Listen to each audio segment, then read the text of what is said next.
ओम नमो भगवते वासुदेवाय नमः। वृषभासुरवध। श्री प्राशर जी बोले, एक दिन सायकाल के समय जब श्री कृष्णचंद्र रास क्रीड़ा में आसक्त थे, अरिष्ट नामक एक मदोमंत असुर विश्व रूप धारण कर सबको भयभीत करता ब्रज में आया। उसकी कांति सजल जलधर के समान थी, सींग अत्यंत तीक्ष्ण थे, नेत्र सूर्य के समान तेजस्वी थे और अपने खुरों की चोट से वे अपमानों पृथ्वी को फाड़े डालता था। वे दांत पीसता हुआ पुण्य पुण्य अपनी जीवा से ओठों को चाट रहा था। उसने क्रोधवश अपनी पूंछ उठा रखी थी तथा उसके स्कंद बंधन कठोर थे। उसके कुहान और शरीर का प्रमाण अत्यंत ऊंचा एवं दुर्लंघ्य था। पृष्ठभाग गोबर और मूत्र से लिथड़ा हुआ था तथा वे समस्त गौओं का भयभीत कर रहा था। उसकी ग्रीवा अत्यंत लंबी और मुख वृक्ष के खोखले के समान अति गंभीर था। वे विश्व रूपधारी दैत्य गौओं के गर्भ को गिराता और तपस्वियों को मारता हुआ सदा वन में विचरता करता था। तब उस अति भयानक नेत्रों वाले दैत्य को देखकर गोप और गोपनाएं भयभीत होकर कृष्ण कृष्ण पुकारने लगी। उनका शब्द सुनकर श्री केशव ने घोर सिंहनाद किया और ताली बजाई। उसे सुनते ही वे श्री दामोदर के पास आया। दुरात्मा वृषभासुर आगे को सींग करके तथा कृष्णचंद्र की कुक्षी में दृष्टि लगाकर उनकी ओर दौड़ा, किंतु महाबली कृष्ण वृषभासुर को अपनी ओर आता देख अवहेलना से लीलापूर्वक मुस्कुराते हुए उस स्थान से विचलित न हुए। निकट आने पर श्री मधुसूदन ने उसे इस प्रकार पकड़ लिया जैसे ग्राह किसी क्षुद्र जीव को पकड़ लेता है, तथा सौंग पकड़ने से अचल हुए उस दैत्य की को कूदने से प्रहार किया। इस प्रकार सिंह पकड़े हुए उस दैत्य का दर्प भंग कर भगवान ने अष्टासुर की ग्रीवा को गीले वस्त्र के समान मरोड़ दिया। तदंतर उसका एक सींग उखाड़कर उसी से उस पर आघात किया, जिससे वे महादैत्य मुख से रक्त वमन करता हुआ मर गया। पूर्व काल में जम के मरने पर जैसे देवताओं इंद्र की स्तुति की थी, उसी प्रकार अरिष्टासुर के मरने पर गोपगण श्री जनार्दन की प्रशंसा करने लगे। कंस का श्री कृष्ण को बुलाने के लिए अक्रूर को भेजना। श्री प्राशर जी बोले, विश्व रूपधारी अरिष्टासुर, धेनुक और प्रलंब आदि का वध, गोवर्धन पर्वत का धारण करना, कालिया नाग का दमन, दो विशाल वृक्षों को उखाड़ना, पूतनावध तथा शकट का उल्ट देना आदि अनेक लीलाएं हो जाने पर एक दिन नारद जी ने कंस को यशोदा और देवकी के गर्भ परिवर्तन से लेकर जैसा जैसा हुआ था वे सब वृत्तांत क्रमश सुना दिया। देवदर्शी नारद जी से ये सब बातें सुनकर दुर्बुद्धि कंस ने वासुदेव जी के प्रति अत्यंत क्रोध प्रकट किया। उसने अत्यंत कोप से वसुदेव को संपूर्ण यादवों की सभा में डांटा तथा समस्त यादवों की भी निंदा की और ये कार्य विचारने लगा कि ये अत्यंत बालक राम और कृष्ण जब तक पूर्ण बल प्राप्त नहीं करते हैं तभी तक मुझे इन्हें मार देना चाहिए, क्योंकि युवावस्था प्राप्त होने पर तो ये अजय हो जाएंगे। मेरे यहाँ महावीरशाली चाणूर और महाबली मुष्टिक जैसे मल्ल हैं। मैं इनके साथ मल्ल युद्ध कराकर उन दोनों दुर्बुद्धियों को मरवा डालूंगा। उन्हें महान धनुर्युग की इसमें ब्रज से बुलाकर ऐसे ऐसे उपाय करूंगा जिससे वे नष्ट हो जाएं। उन्हें लाने के लिए मैं शवफलक के पुत्र यादव श्रेष्ठ शूरवीर अक्रूर को गोकुल भेजूंगा। साथ ही वृंदावन में विचरने वाले घोर असुर केशव को भी आज्ञा दूंगा, जिससे वे महाबली दैत्य उन्हें वहीं नष्ट कर दे। अथवा वे दोनों वसुदेव पुत्र गोप मेरे पास भी आ गए तो उन्हें मेरा हाथी ही मार डालेगा। श्री प्राशर जी बोले, ऐसा सोचकर उस दुष्ट आत्मा कंस ने वीर वर राम और कृष्ण को मारने का निश्चय कर अक्रूर जी से कहा। कंस बोले, हे दानपते, मेरी प्रसन्नता के लिए आप मेरी एक बात स्वीकार कर लीजिए। यहाँ से रथ पर चढ़कर आप नंद के गोकुल को जाइए। वहाँ वसुदेव के विष्णु अंश से उत्पन्न दो पुत्र हैं। मेरे नाश के लिए उत्पन्न हुए दुष्ट बालक यहाँ पोषित हो रहे हैं।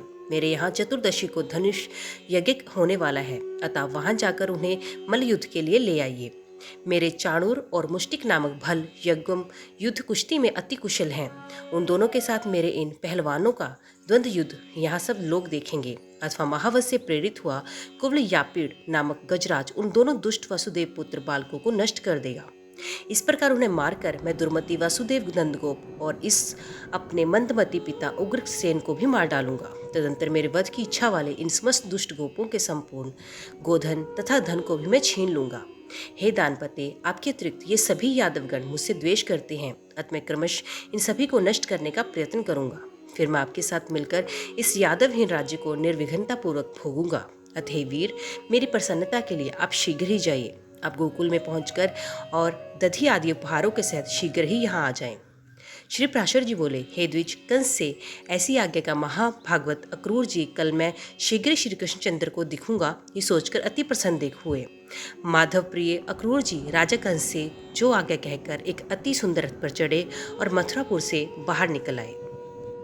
श्री प्राशर जी बोले, हे मैत्रेय, इधर कंस के दूत द्वारा भेजा हुआ महाबली केशी भी कृष्णचंद्र के वध की इच्छा से वृंदावन में आया।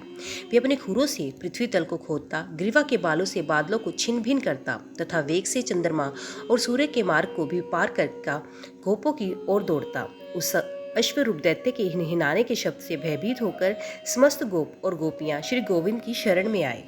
तब उनके त्राही त्राही शब्द को सुनकर भगवान कृष्णचंद्र सजल मेघ की गर्जना के समान गंभीर वाणी से बोले, हे गोपालगण, आप लोग केशी से ना डरे, आप तो गोप जाति के हैं। फिर इस प्रकार भयभीत होकर आप अपने विरोचित पुरुषार्थ का लोप क्यों करते हैं? ये अल्प वीर्य हिनाने से आतंक फैलाने वाला और नाचने वाला दुष्ट अश्व जिस पर राक्षसगण बलपूर्वक चढ़ा करते हैं, आप लोगों का क्या बिगाड़ सकता है?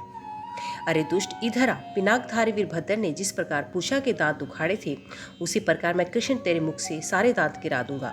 ऐसा कहकर श्री गोविंद उछल कर केशी के सामने आए और वे अश्वरूपधारी दैत्य भी मुंह खोलकर उनकी ओर दौड़ा। तब जनार्दन अपनी बाह फैलाकर उस अश्वरूपधारी दुष्ट दैत्य के मुख में डाल दी।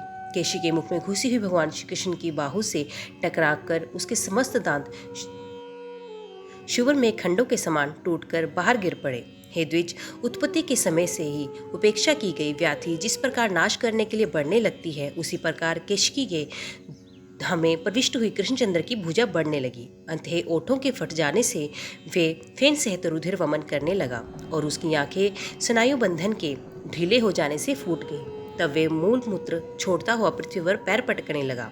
उसका शरीर पसीने से भरकर ठंडा पड़ गया और वे निशेष होकर गिर गया। इस प्रकार श्री कृष्णचंद्र की भुजा से, जिसके मुख का विशाल रंध्र फैलाया गया था, वे महान असुर मरकर वज्रपात से गिरे हुए वृक्ष के समान दो खंड होकर पृथ्वी पर गिर पड़ा।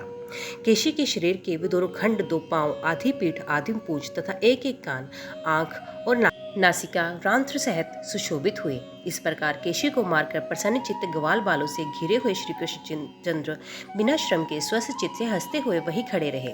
तब केशी के मारे जाने से विस्मित हुए गोप और गोपियों ने अनुरागवश अत्यंत मनोहर प्रतीत होने वाले कमल नयन श्री श्याम सुंदर की स्तुति की। हे विप्र, उसे मरा देख मेघ पटल में छिपे हुए श्री नारद जी हर्षित चित्त से कहने लगे, हे जगन्नाथ, हे अच्युत, आप धन्य हैं, आप धन्य हैं। आहा, अपने देवताओं का दुख देने वाले इस केशी को लीला से ही मार डाला।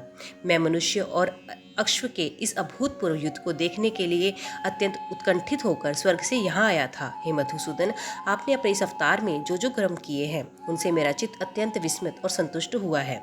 हे कृष्ण, अपने सटाओं को पर फड़फड़ाने वाले और हिंस हिंसाकर आकाश की ओर देखने वाले इस घोड़े से तो समस्त देवगण और इंद्र भी डर जाते थे। जनार्दन, आपने इस दुष्टात्मा केशी को मारा है, इसलिए आप लोक में केशव नाम से विख्यात होंगे। केशनीशूदन, आपका कल्याण हो। अब मैं जाता हूँ। परसों कंस के साथ आपका युद्ध होने के समय मैं फिर आऊँगा। हे पृथ्वीधर, अनुगामियों सहित उग्रसेन के पुत्र कंस के मारे जाने पर आप पृथ्वी का भार उतार देंगे। हे जनार्दन, उस समय मैं अनेक राजाओं के साथ आप आयुष्मान पुरुष के किए हुए अनेक प्रकार के युद्ध देखूंगा। हे गोविंद, अब मैं जाना चाहता हूँ। अपने देवताओं को बहुत बड़ा कार्य है, आप सभी कुछ जानते हैं। आपका मंगल हो, मैं जाता हूँ। तदंतर नारद जी के चले जाने पर गोपगण से सम्मानित गोपियों के नेत्रों के एकमात्र पेय श्री कृष्णचंद्र ने ग्वाल बालों के साथ गोकुल में प्रवेश किया। ओम नमो भगवते वासुदेवाय नमः। तो दोस्तों, आज की वीडियो में बस इतना ही। उम्मीद करती हूँ वीडियो आपको पसंद आई होगी। वीडियो पसंद आई हो तो वीडियो को लाइक और चैनल को सब्सक्राइब जरूर कीजिएगा। तो मिलते हैं अगले अध्याय के साथ। तब तक के लिए देखते व सुनते रहिए। जय मां कंजक, जय माता दी।